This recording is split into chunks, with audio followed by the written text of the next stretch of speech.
Okay, I'm going to start over. Welcome to the November Town Hall. My name is Jovian. I'm a community engineer in the DAO space and also here at Panvala. Happy November, happy Halloween. November is my birthday month, so happy birthday to me and all November birthdays. Little update from me. We had an event here last night in my space for the Women-Led Web3 Coalition, and that's the Panvala Women-Led Web3 Coalition. And we had like 30 people in the space. We talked about diversity a bit. We talked about NFTs. We ate some really good food, and that was all paid for in Pan by Panvala. So awesome to see how that works in person. I live in Brooklyn, and it's a pleasure to host this month's town hall. Town hall is what we call our community call. It's our kind of Panvala branded event called the town hall. Lots of things about Panvala are like civic, so we have civic terminology for things. So I'm going to start off with visitor introductions. Oops, look at that. Look at the way that works so easily. So visitor introductions. We are going to have a chance for, I think we're going to have a chance for Rachel and Kelly and Kate to all talk later. So why don't we just have Skylar, would you like to say hi and introduce yourself? Sure. Yeah. Well, thank you. Yeah, welcome. I guess I'm a visitor. Happy to be here. Got a chance to speak with Neuron, was it last week or was that 2 weeks ago now? Time flying. So I'm with a group called ArtFan, and we're an interactive art marketplace and virtual gallery right now. We're live and kind of in beta, but the idea is really to give artists, like 2D physical, 3D artists, the tools that they need to display their art in more virtual spaces. It's really, a lot of times it's hard for your average artist to keep up on the technology side of things. And so we're integrating different photogrammetry, VR, AR, different tools like this to help with that, translation I am on the engineering side of this. So I built the beta and have been just piecing together all of the different really cool XR technologies out there, and self-taught, and looking for a community and a supportive network to help with ArtFan, and ways that I can get involved and practice, these newfound skills that I'm coming across in any way, shape possible. So. Wow. Amazing. Can I ask you a follow-up question? Sure, yeah, please. First of all, are you already part of the league? Did you go ahead and join? Yep. Rachel's nodding her head yes, very vigorously. Yep. I'm a member of the league, and I'm still learning what that means. Awesome. Neuron also told me about the crypto art group, and so I look forward to meeting them if I'm able to on this next call. But yeah, here to help and here to participate, and listen, and learn. So. Amazing. Well, welcome. My follow-up question is, what are the tools that you're, so if a community comes to you, so if an artist comes to you and is like, I make paintings, what are the tools that you have for them to help them start creating either digital art or digital presentations of their art? Do you help them make NFTs? Do you help them do photography of their work so they can show it online? Yep. Yeah. So basically the whole gamut. The whole gamut. The one thing that we haven't really done too much with is the NFT work. We kind of have our own NFT idea that would, if you look at this will settle a bit more context. If you look at the entire art, the global art market out there, digital art only makes up 0.5%. And so it's like there's that, and helping those those artists that are so in their technique and in their process that don't have time to get to the computer, helping them as well. So we handled reproductions, both 2D, and we're going to start handling 3D reproductions, as well as I do photography for them. I have a scanning technology that, like the IDAR sensor technology that I've been using. We got a huge photo bench here for the 360 animations. And we provide all of that for free for those who are selling on our website right now. That's kind of how we're coming about this. Oh, oh, okay. And then it's like a gallery, so people can purchase the artwork that's and so each artist has their own virtual gallery on their page as well. Rachel has a question. Yep. Just curious, is this mostly like local and regional artists right now, Skylar, or are you international artists that you represent? So we do have some international artists, but they're based here in the US.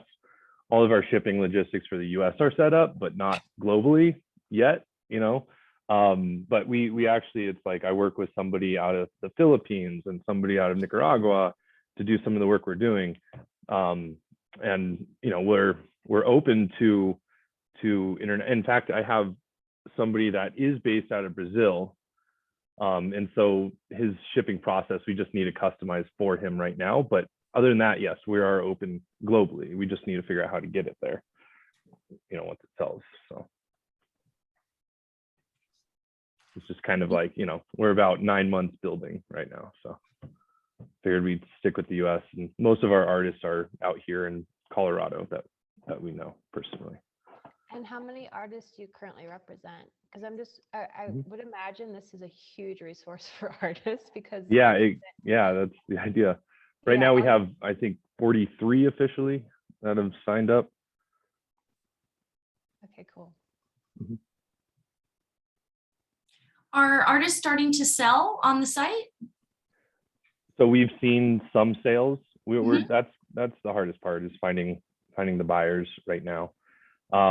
We worked with artists to help them do some self-promotions where it came out of our commissions rather than theirs, and that actually had some sales. You see a lot of it with like around their friends and family or immediate following, but it seemed like just by helping them with some promotional graphics, they were able to sell some of their stuff on the site. We're still figuring out our own marketing and how we're going to be selling for them as well. Yeah, I really like the practical, like the practical services that you're providing artists. Like a lot of art business concepts that are using digital are really concerned about who's getting control over like the ownership of the pieces. Sure. But I feel like when I'm hearing you describe your approach, you're like providing practical things that that artists need to solve in order to be able to sell online. And then by solving that, like you're like unblocking them and they can get the sales. But it's like less like the business is like less about like who owns what at which stage. It's our mission is to make more art more accessible to more people. Right. And what we're doing, how we're doing that is by redefining the way that people are going to discover and source and access, artwork.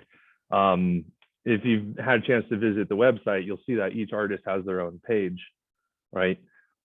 The way we look at building that out is like being the Shopify for artists, right? Where they can completely customize their page and their virtual gallery and add content, right? Push that content to Meta, when like things like that, right? Facebook, Meta, right? Providing that. And then I also built out a Discord channel just to start having some community conversations, things like that. So it's like, come to the Discord channel, like get inspired by art every day, or post your art and get a critique on it and get people to critique it, or you like sculptures, like join the sculpture conversation or the ceramics conversation, or whatever that is. Because one of our philosophies, well, we have quite a few philosophies, right? But two big ones. The first one is that there's no such thing as one art world. There are millions of art worlds. Each one has its own way identifying uniqueness and value, right? And then the second piece is that most people don't like one type of music. Most people like multiple genres. Mm-hmm. And we think art is the same way. And we just want to help people, help expand people's like tastes by just giving them more access and more content around different, side tastes, call them more peripheral tastes. And I think you're going to do that. I'm really glad you're doing what you're doing. Before I got into the crypto world, I was an art advisor. Nice, cool. Brown art advisory. So I know how difficult it is for artists to get their work online. Right. And they used to have to do it through a gallery. They relied on the galleries to set up the photography, to set up, representation, all of this, but then they lost so much of their agency. And the ones that actually had like web skills did really, really well in ways that ones that didn't have web skills like didn't, because they relied so much on the galleries. The galleries took 50% cut. So anyway, I'm happy to hear about like all these tools like now being just available to artists in general, instead of like having to go through a gallery and sign a really restrictive contract and all of that. I'd love to connect more with you on that, because there's so much more to it. We're so in the weeds with this, and let's do it. Well, welcome. I'm really glad that we got to hear a little bit more about what's going on at ArtFan. I'm really happy you're also in the Panvala League. This is definitely a great place for you to meet other artists who are already working in digital, and just to keep teaching us about the art world and how you're restructuring it. So excited to collaborate with you this year. I'm going to move on to, new communities in the league. I did not make this deck. This deck looks awesome, but I'm like kind of going through it and I'm like, what's on the next page? New communities in the league. So we had ArtFan, and then we have One Hive, and we do have a slide for One Hive. Boop, boop. Here we go. Next one. There we go. Is Paul here? Hey, yes, I'm here. I'm at a coffee shop with very bad Wi-Fi, so trying this without video. Hopefully this works. No problem. Welcome, One Hive.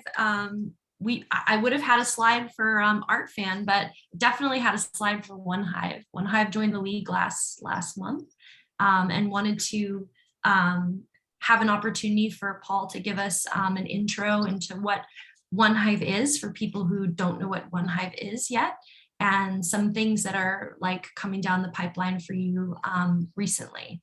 So thank you so much for joining us, and I'll hand it over to you, Paul. Yeah.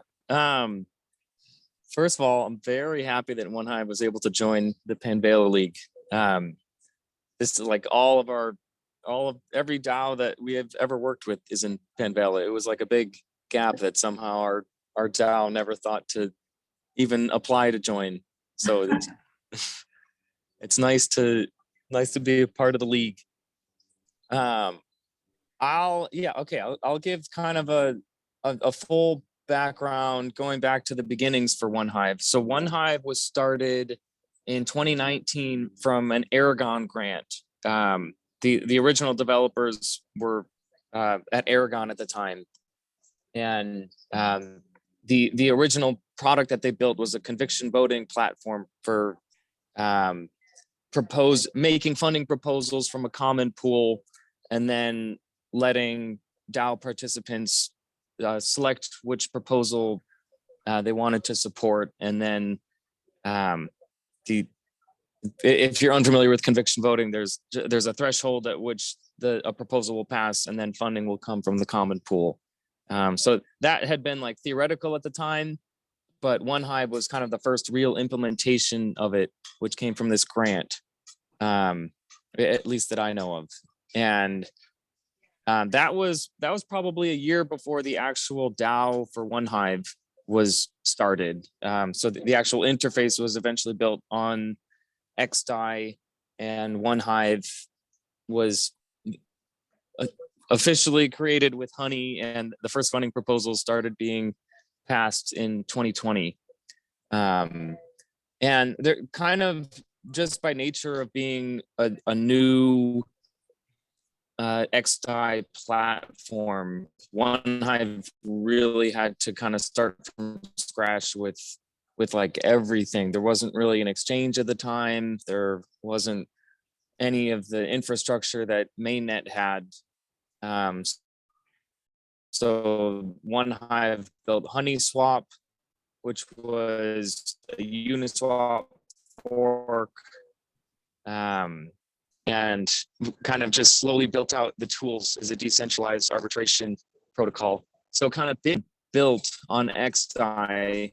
And now the One Hive governance structure now has this really cool setup where you have a covenant, which is contract for the DAO. And that kind of puts officially into the universe what the direction, and all proposals have to kind of meet the standards of this covenant, which I think is just a really cool way to like basically tokenize a mission, where you have this goal of a DAO and the funding proposals must meet this goal.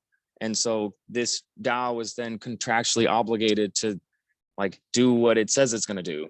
So the covenant is kind of like that social contract, and then conviction voting is how proposals get funded, and then the arbitration court is our security failsafe. If someone tries to scam or pass a bad proposal or just maliciously fund something in any way, it can go to decentralized court and be rejected. So that's kind of the architecture of One Hive as a whole. So much of One Hive has been like infrastructure building like this, from point where like it has everything it needs, anything, and it's been just building infrastructure for so long that it's like, okay, what do we do next? And to me, that's kind of what's most exciting about it, because the One Hive has to create wealth and value for the DAO participants, and now the community needs to decide how it's going to do that next. Can I interject a little something here? Yes. Okay. I just happen to be really a big fan of One Hive, because I did UX research at Aragon, and we studied a lot of different DAOs and their governance structures. And One Hive stood out as just so fascinating. And the three things, I just want to also make this even more accessible, hopefully, to people who are listening who don't know as much about DAO governance yet. I don't know where you are on your journey with DAOs, but the three things that Paul just talked about: tokenizing the mission with a covenant, conviction voting, and what was it? Arbitration at the end. Right. Yeah. Right. We call it Celeste, but yeah, it's a decentralized jury, basically. Right. Yeah. Those are that's a particular type of governance that's that is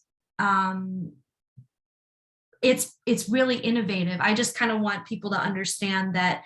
Well, one, conviction voting. Can you explain a little bit more about what conviction voting is and how it works? Because I know that in DAOs you have like a lot going on, and there's proposals, flying around every day. And conviction voting, I think, helps solve one of these bottlenecks for communities that have lots of potential initiatives that they want to take on. Definitely, yeah. So the way it works is that you can split up your voting power in any way that you would like between the current proposals that are up. So it's optimized for DAOs that have a lot going on, and there's going to be many proposals at once, and the community kind of just needs to prioritize what is going to happen first. So if there's 10 proposals, and there's one you really like, you can put like 90% of your voting power towards your favorite proposal and then spread out your votes among the other proposals. But what winds up happening is that proposals will pretty much just sit there until the community agrees that it's worth passing. And it even is nice for like proposals that aren't really fully thought out yet, or like if you have a weaker proposal that just hasn't had the due diligence yet, the community, instead of saying no, and like you had someone who came to the community and say, hey, I've heard this really good idea, I'd like funding for it, and then just like absolutely knock them down with like, no, we are not going to fund that, we don't like that. It kind of starts more of a conversation of like, oh, I would pass this if X, Y, and Z was different about it, or like, I don't like this aspect of it. And it kind of creates more of a conversation that is, I think, like a better community atmosphere to have. Yeah, awesome. Yeah, that's the short of conviction voting. Yeah, I really like that. I feel like it lets the proposals kind of like eke forward over time. So things that are essential, like eventually get passed, but they can start developing earlier, which is a really, I think, a really way to, foster collaboration and support. Definitely. And what's new with One Hive? So what's happening? What's the latest? Yeah. So One Hive TV is newer, which is a YouTube channel. And it's the T Wells is the Discord user that's pioneering that. And they're doing lots of very fun things. So there's a news segment, there's a snapshot update, which goes through all the other DAOs in the ecosystem and says what votes they have up and which ones recently passed. There's a trivia. There's every Friday they do trivia, and each trivia is sponsored by another DAO. And so all the questions will be geared towards whatever that DAO is working on. So I think Shapeshift was, Shapeshift is this Friday, and last Friday was Agave. But I think some of the upcoming sponsors include Bright ID, Gitcoin, and a few others. That's like I think it's in week 3 right now, and that's gotten like a lot of people just excited because it's really fun. If you go into the One Hive Discord on Friday during trivia, then it's a good time. And then let's see. We're also working with a group called Hedgie Finance, and they do they're kind of a treasury diversification group, but they've been specifically doing options, call options for One Hive. And so call options are kind of a way of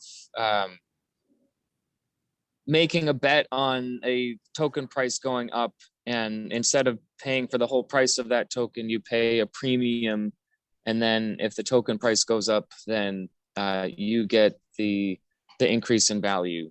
So the reason that One Hive likes this is because it's a decentralized way of growing our stablecoin reserve, because our treasury is only honey right now.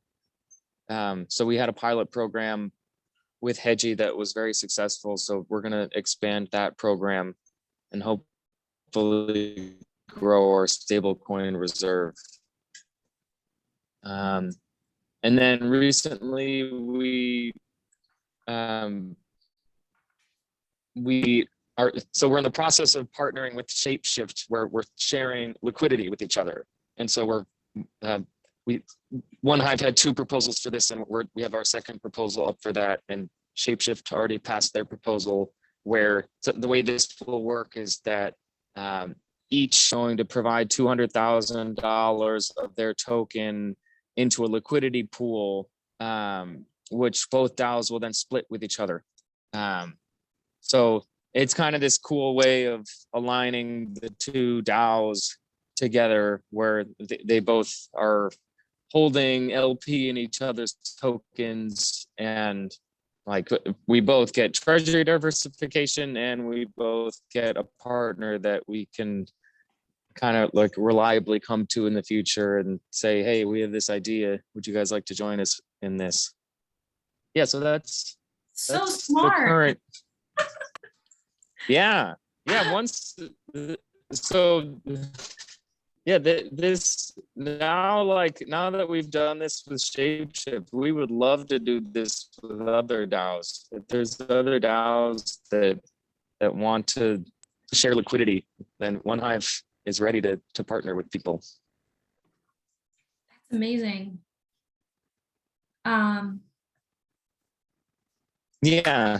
We could just follow, we could just look at if you don't know what to do with your DAO, just look at what OneHive's doing. You guys make so many interesting moves, and a lot of them are really, really smart. Did you have another update before I open it up to questions? No, that's everything for now. It's a lot. It's been like a nonstop learning experience, and like there's just so much new stuff every day and so much new information, and it's just fun to like be in this space at this time and seeing like the rules of the world get rewritten and actually get to be a part of it. Totally. No, it's amazing. Yeah. And you didn't even mention the universal income, but like, yeah, there's so many amazing, innovative things coming out of OneHive. It's incredible. Does anybody have a question for OneHive? Want to say hi?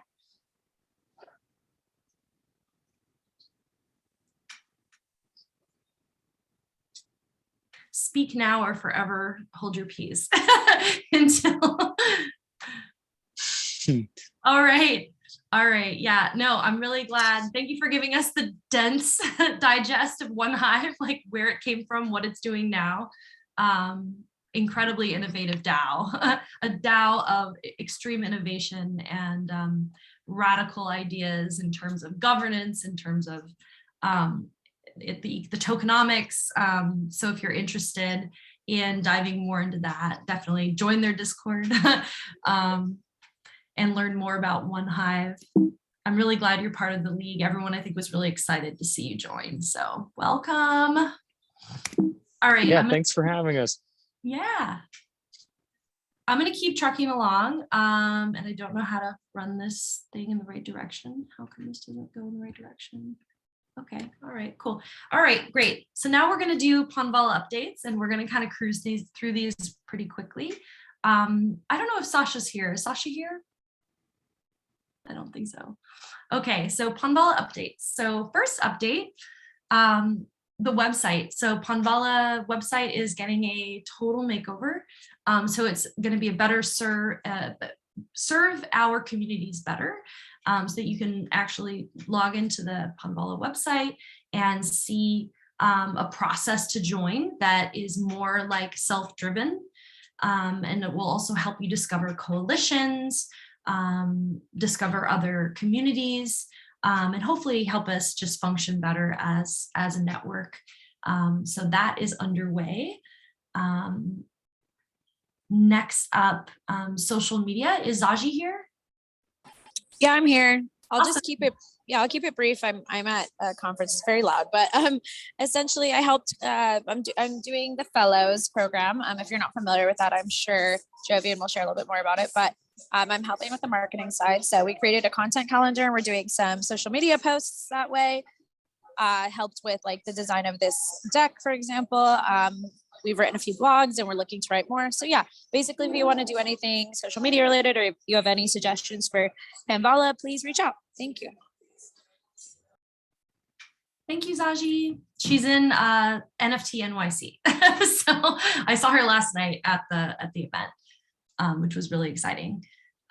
Next up, Fellows. Rachel, do you have an update for us? Sure, yeah. So we're always looking for new people to contribute meaningfully to Panvala. There's don't know, maybe 8 of us that are kind of actively contributing at the moment. We just had 3 new people join the fellows, 2 of which I believe are on the call, David and Kelly. And I'll give you, why don't you introduce yourselves and then we can keep going. Hi everyone, this is David. I can't turn on my video now, my bandwidth is so low. But I'm from Nigeria and I work with People's Cooperative and we're part of the Panvala League. So I'm excited to join the fellows to see how I can contribute to, get more news, more word about Panvala to more persons that are interested in growing their communities. Yeah, thanks. Thank you. All right, I'll jump in. So my name is Kelly Page. Currently Chicago, formerly from Australia, on my way to Colorado. Yay. I want to do a little bit of a shout out because I do have one hive stickers here that I got at MCon. Thank you for that. Nice. Awesome. Yeah. So I haven't put them on anything yet though. I have to do that. So I am just new to the Panvala Fellows, social design ethnographer, love digging into communities, especially how we're using digital and technologies and especially emerging tech in different ways to connect, grow, and just share the love in our communities. I think community work is critical as a world, not just as a crypto blockchain world. And my work really spans across education, arts, and the nonprofits. So that's where my heart lies and that's where my work lies. Looking forward to learning more about everything that we're doing. Yeah. Welcome. Thanks, Kelly. So we do have this huge list of projects that the fellows have come up with in ways that we want to help Panvala expand, to be more efficient, just to get better at what we do.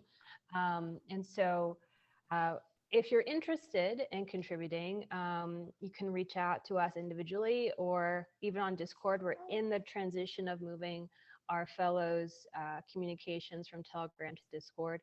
I'm not sure when that's going to be complete, but once we do make that transition, you'll be able to see everything we talk about, what we're working on. So if you want to jump in on something, you can let us know. We can see if we can make space for you. But if you're interested in just learning more, feel free to reach out to me or anyone else that's a part of Panvala, and we can talk more about it. I think that's it, Jovian. Awesome. Yeah, the fellows program is really fun. Yeah, and it's growing right now. So if you're interested in joining that, definitely get in touch. The next section here, onboarding communities. Okay, so a lot of people here are part of communities that are already part of the league, or a lot of us are part of communities that are part of the league. Maybe it's communities from, your real life hangouts. Maybe you're part of a book club, or you're part of, an organization in your city. Maybe you're organizing events, for a community organization. We want to expand Panvala for every community. So I want to just sort of like remind people that Panvala is for everyone. So yes, like a lot of us here are like on that crypto line, and a lot of us here are, 6 degrees of separation from one hive, but we're not trying to just be for crypto. We're actually trying to support, and Ron's mission is, I think, to support community life like as a whole, and that happens in the whole world. So we're looking to onboard more communities from Web 2 or also not from the web at all. And we're happy to have those people join us on a town hall to get matched up with a coalition. or to just jump on a call with the membership committee. So we now have a membership committee Calendly link, and you can book a call for that anytime you'd like. You can connect a friend that's with another community and get on a call with us so we can get them into the Panvala League. I think the two things that Panvala offers that in spades are one, community and networking. So whatever it is you're trying to do, it's better when you have friends to support you. And it's better when you have great, powerful, smart friends who are willing to help you break through and achieve what you're trying to achieve in your community. And it's also great to have some funding for community activities. So, like what One Hive was saying, that they're now doing these weekly, what was the event, Paul, that you're doing? You've got the TV program, and then you've got also weekly events. Yeah, no, trivia night. Trivia. Yeah, Friday trivia. Yeah, so Yeah. how do we get funding for things like trivia night? Panvala. So Panvala, you can earn PAN from being a member of Panvala, and you can earn PAN, and then you can use that PAN to pay for your trivia night, or to pay for a conference visit, or to pay for a team lunch. So Panvala can help you create that social fabric that makes your organization really strong, helps you build a culture, and all of those things just do so many good things for communities. It increases empathy, it increases loyalty, teamwork. So those are really positive things. And Panvala can help the existing communities here use their PAN, and also wants to bring in new communities and get them lined up with the benefits that we have at Panvala. Community check-ins, get help with your community life. Yeah, so on a quarterly basis, you can have a check-in with Panvala, or we urge you to at least once a quarter have a check-in with Panvala, so that we can kind of do some updating of understanding what's going on, get you in touch with the resources you might need, make sure you're earning the perks that you want. So be sure to stay in touch with us on a regular basis. And if you're not sure, if you've fallen off and you're like, do I need that? Well, just go ahead and book it, because believe me, they're fun, and we'll find some things to do to help you grow. So, endowment update. Okay, so I'm going to hand it over to Naran now to give us an update about the endowment and talk about the Fair Share Initiative. Sure, so I can do that. There was a slide that you skipped. I don't know if you skipped it on purpose, but no, I just am having trouble running this. Honestly, this slideshow. Did I skip a slide? Yeah, you should be able to use the arrows on your keyboard, the left arrow and the right arrow whenever you're in presentation. It's not working. That's yeah. This one. Yeah, that one. Oh, okay. I'm sorry. Let's finish this. Rachel, Women-Led Web 3. Yeah, so what do I want to say? We started this, I think there were 3 organizations in the coalition. And then we just decided to ask everyone to come into the chat and into the Telegram group, show up to the calls and just see what happens, and see if we can just create community around just women who are leading organizations in Web3. And then by just having that kind of community, if anyone's interested, then they can, join the league. But just kind of opening up to all women and all friends of women. And so we meet once a month. Like Jovian was saying, they had a welcome dinner at NFT NYC last night.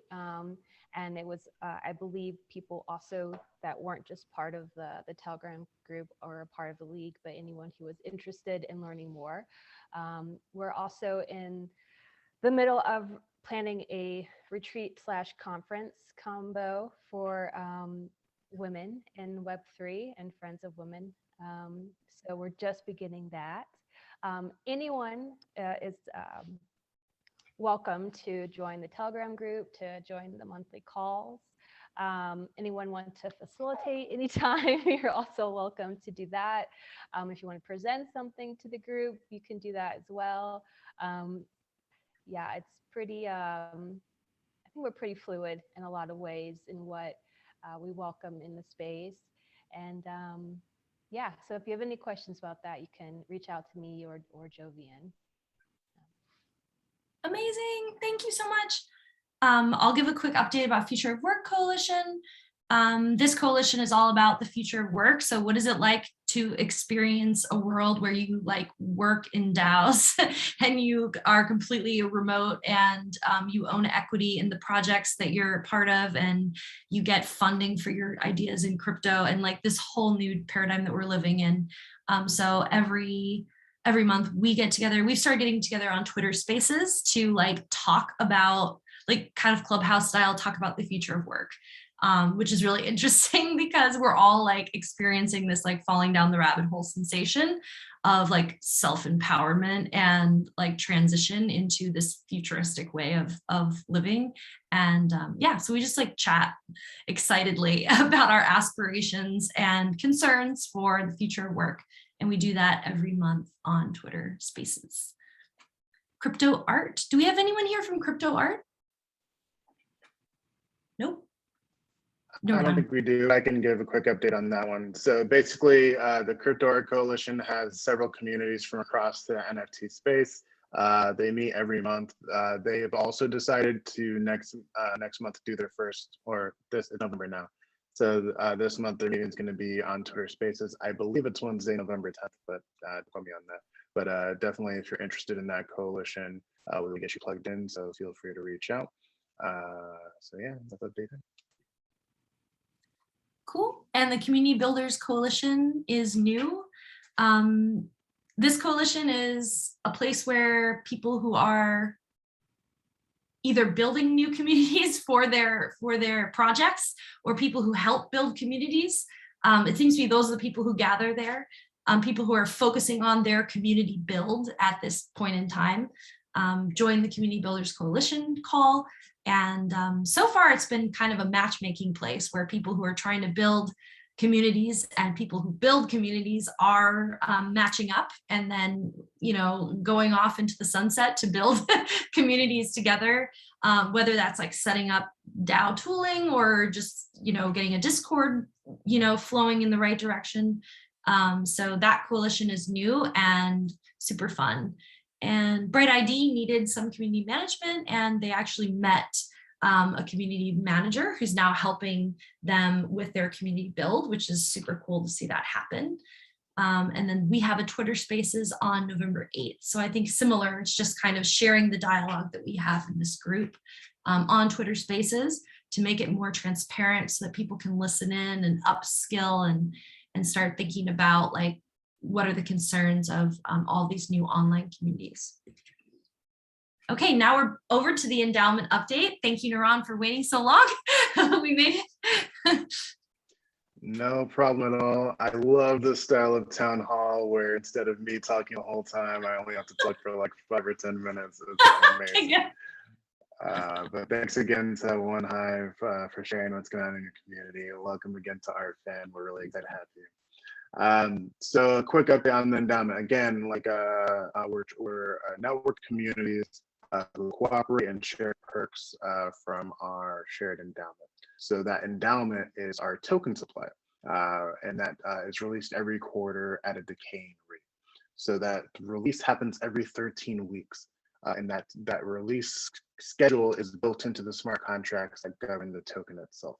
So the last 13-week period ended on October 29th, and that's when 1.57 million PAN became available for our communities to divide the way that it was proposed in the last quarter, which is basically 75% going to communities that get divided according to the rules in the spreadsheet that I share out every quarter, and then 25% for the various common needs of the communities, including the Panvala Fellows, including the Activities Fund, and including some of the work that I do. So that's kind of how the quarterly distribution and this quarter's PAN will hit your community's wallet this week. So again, it's the 1.57 million pan that's being split up. That's currently worth about $208,000 at current market prices. But again, that fluctuates just like all crypto prices fluctuate. The number of tokens available each quarter steadily goes down. So luckily, as the number of tokens has been going down, the value of the tokens has been going up. So it's been more resources available to communities each quarter rather than less. And we want to continue making that happen by getting more and more communities to cooperate and driving value back into the network as well. Next quarter, the next 13-week period ends on January 28th.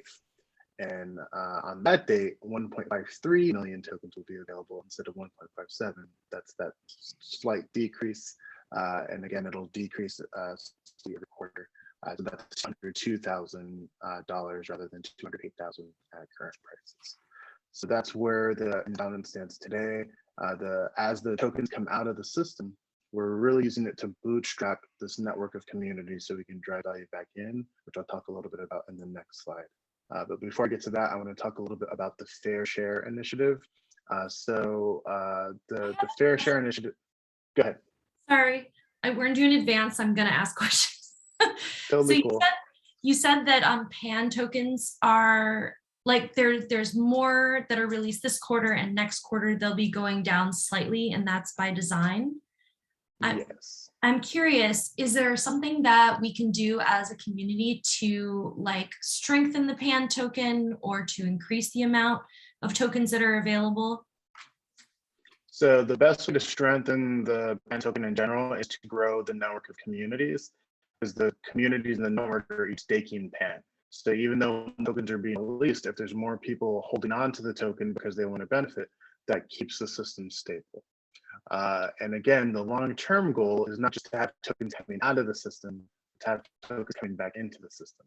It's the value we can direct to communities that it was always possible even without the token, but it's hard to do without a bootstrapping mechanism. Without a way to kickstart the network of communities, it's hard to have a network of communities. So we kickstarted, had these tokens built into the system that we can gradually release. And then as our network grows, we find ways to close that loop, to keep it going in perpetuity so we can continue funding our communities forever. So some examples of things that we will eventually want to do are bringing in basically things like corporate sponsorships, large individual donors, getting people who want to support this network of communities to be able to put value back into the system. So instead of the number of tokens decreasing every quarter, if there's tokens flowing back in, you can actually stabilize that. And where there's not any decrease anymore, because for every token coming out of the system, there's a token coming back in from a corporate sponsor and things like that. So that's the goal, to close the loop, to not just be a system where tokens are coming out, but to be a system where tokens are coming back in as well to support our communities forever. Is it also helpful, like, would it be helpful for communities to buy services from each other in PAN? That's always great. Like that doesn't necessarily help the token itself. Okay. Because like we definitely want people to do it, because it's like the main value from using the token in our interactions with one another is as a marketing tool more than anything else, because it helps people know that this PAN token exists. It's like, oh, I need to use this PAN token for this, etc. But it doesn't actually, other than that, it doesn't really affect the economics of the token. So you can do it, we encourage you to do it, but it's really about getting communities to stake the token, to hold on to it, to provide enough value as a network of communities that other communities want to be a part of it. That's where the initial value comes from. And then as we build up that network, being able to close the loop, that also provides value for this as well. Thank you. No problem. So the next thing on here is the Fair Share Initiative. So I mentioned that spreadsheet that we use each quarter to calculate each community's share of the endowment, that inflation that's coming out each quarter, what each community gets. So in previous quarters, the way we've been calculating that is through donation matching and using PAN. So each quarter, communities would collect PAN tokens from their community on Gitcoin grants and use that to determine how much of Panvala's inflation each community got. The more donations you collected from more people, the more you're able to stake to earn a share of Panvala's inflation. So basically your cap of how much you could stake was set by how many donations you received and how much you received in each donation. In future quarters, we want to make sure that we're flexible enough to support any kind of community. Because again, Panvala is not just about crypto-focused communities. It's not just about DAOs. We want more crypto-focused communities and want more DAOs, but it's also for normal people. It's for your clubs. It's for your meetups. It's for your classes that you're taking, like your dance class, your improv class, or anything class. It's for your recreational sports team that you're playing on. It's for your neighborhood group. It's for all sorts of communities that are out there to be able to drive more value to community life across the board. So to make that easy to do, we don't want to require that they collect donations in PAN to make that happen. Because again, that was never part of the economics of Panvala. That was to spread the word about Panvala. Using PAN and our interactions with one another spreads the word about what we're doing together, but it's not actually an economic support of the system. So in future quarters, we want to have a way to calculate your community's fair share of the endowment that does not require collecting donations in PAN. You can continue to do that. And in fact, the proposal will probably include a bonus for continuing to do that because we want it. It's good marketing that helps spread the word about Panvala. But for communities that where it's hard to do that, we want to just let them tell us like how big their community is and verify in some ways that it's true, but we want to let them tell us. So for communities that raise funds in other ways, we'll ask them, how much do you collect from your community? How many people are actually contributing to make that happen? And we'll use those numbers to calculate how much they can stake, the cap of how much they can stake. For communities that don't collect anything from their communities, that's fine too. If you're just a meetup group and you're not collecting anything from your community, that's fine. We still want to support you. We'll just use your average attendance to determine how much of the endowment you can stake to get. So those are the two models that will also be available instead of just collecting PAN each quarter to be able to set your cap. Rachel. I'm just curious, Niran, how do people get that information to you? Like if they're not, if they're collecting donations, they have to like give you all that like documentation, or is it kind of like honor system?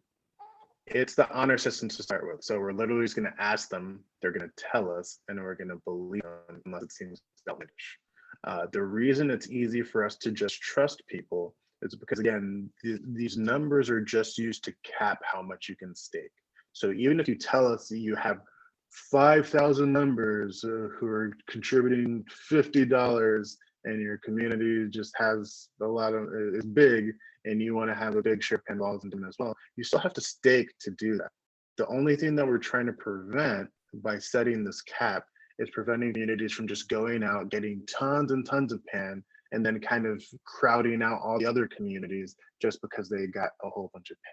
We do want communities to get a whole bunch of PAN, that's great, but we don't want that to be the only thing that determines how much you get, because that makes it hard to share the system with as many communities as possible. Yeah. And that's the goal. Panvala is easy to share, and without capping each community's staking ability, then it wouldn't be easy to share. Jovi? So the interesting thing is, like, when I look at the spreadsheet and everything, this is how I want to give a little context. I've looked at the spreadsheet. So people have onboarded to Panvala, and usually they've staked a certain amount of PAN, right? But what's happened is they've stopped telling us about like their economic activity.